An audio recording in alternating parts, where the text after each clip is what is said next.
أعوذ بالله من الشيطان الرجيم. بسم الله الرحمن الرحيم. وسيق الذين اتقوا ربهم إلى الجنة زمرا حتى إذا جاءوها وفتحت أبوابها وقال لهم خزنتها سلام عليكم طبتم فادخلوها خالدين.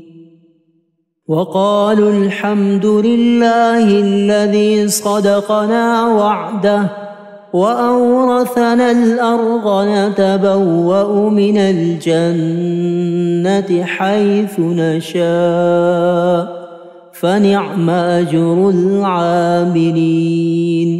وترى الملائكة حافين من حول العرش يسبحون بحمد ربهم وقضي بينهم بالحق وقيل الحمد لله رب العالمين.